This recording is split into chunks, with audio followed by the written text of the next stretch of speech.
Populasi yang menua China menimbulkan tantangan yang belum pernah terjadi sebelumnya bagi Beijing.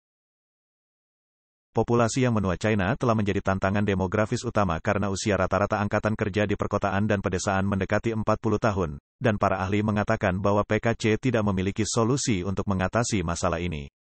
Kementerian Urusan Sipil China merilis sebuah laporan pada tahun 2022, yang mengatakan bahwa 19,8% populasi China berusia di atas 60 tahun, dan 14,9% berusia di atas 65 tahun.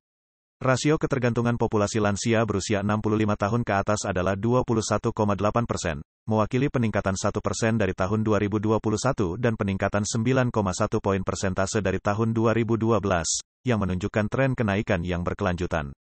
Angka-angka ini menunjukkan rasio demografi usia pensiun terhadap usia kerja yang dihitung sebagai jumlah individu berusia 65 tahun ke atas per 100 orang usia kerja berusia 15 hingga 64 tahun.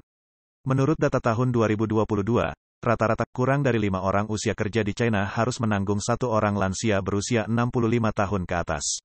Penting untuk dicatat bahwa populasi lansia dalam data pemerintah tidak mencerminkan jumlah yang sebenarnya di China. Usia pensiun saat ini adalah 60 tahun untuk pria, 55 tahun untuk wanita di perusahaan milik negara, dan mereka yang dipekerjakan oleh negara, dan 50 tahun untuk pekerja kerah biru. Jadi, populasi lansia di China pada dasarnya mencakup individu berusia 60 tahun ke atas, dan laporan Beijing kemungkinan besar meremehkan jumlah pensiunan di negara tersebut. Efek pada angkatan kerja.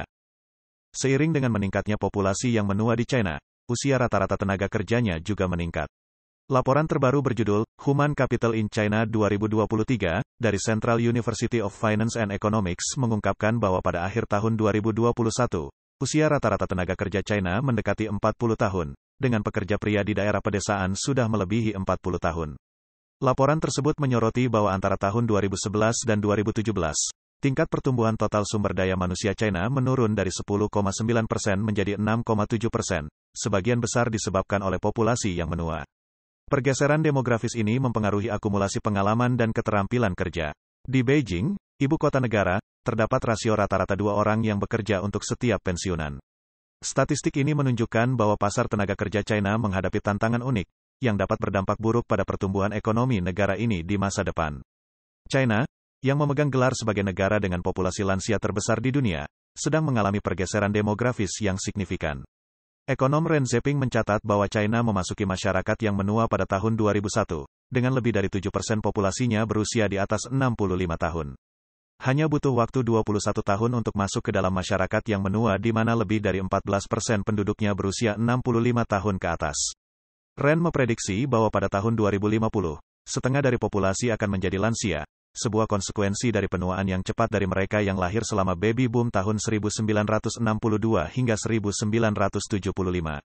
Cendekiawan China, Du Peng, menunjukkan bahwa tahun 2023 akan menjadi tahun dengan peningkatan populasi lansia terbesar sejak puncak kelahiran tahun 1963. Populasi lansia diperkirakan akan terus meningkat, mencapai sekitar 500 juta pada tahun 2050 dan kemudian mulai menurun setelah tahun 2052. Li Yuanhua, mantan profesor di Capital Normal University, mengaitkan penuaan yang signifikan dengan kebijakan satu anak yang diberlakukan oleh PKC, yang mengganggu pertumbuhan populasi alami. Diterapkan antara tahun 1979 dan 2015, kebijakan ini menciptakan skenario di mana pasangan yang sudah menikah biasanya harus merawat 2 pasang orang tua. Angka kelahiran di China telah menurun selama 6 tahun berturut-turut. Pada tahun 2022, angka tersebut anjlok ke rekor terendah 1,09, dengan kota-kota besar seperti Beijing dan Shanghai bahkan lebih rendah lagi. Bersamaan dengan itu, jumlah pernikahan telah menurun selama 9 tahun, mencapai rekor terendah pada tahun 2022. Meskipun telah beralih ke kebijakan 2 anak pada tahun 2015 dan kemudian menjadi 3 anak pada tahun 2021, Beijing belum berhasil membalikkan penurunan angka kelahiran. Biaya membesarkan anak yang tinggi merupakan penghalang yang signifikan bagi banyak orang China. Tidak ada solusi yang terlihat. Ekonom Yu Fuxian menyoroti bahwa, tidak seperti negara-negara maju, China menghadapi tua sebelum menjadi kaya. Hal ini akan segera menyebabkan kekurangan dana pensiun dan menyusutnya populasi usia kerja, meningkatkan biaya tenaga kerja dan mengurangi daya tarik China untuk investasi asing. Li Yuanhua percaya bahwa model ekonomi Beijing dulunya mengandalkan tenaga kerja murah untuk menjadi pabrik dunia. Namun, ia mengatakan dengan penurunan proporsi individu muda dan parubaya dalam populasi dan kenaikan biaya tenaga kerja, model ekonomi sebelumnya tidak lagi berkelanjutan. Selain itu, berkurangnya tenaga kerja yang berkontribusi pada penciptaan kekayaan, ditambah dengan meningkatnya populasi lansia, akan menghasilkan pengeluaran yang lebih tinggi untuk perawatan medis, kesejahteraan sosial, dan banyak lagi. Hal ini kemungkinan akan berdampak pada ekonomi China secara keseluruhan dan dapat menyebabkan keruntuhan ekonomi.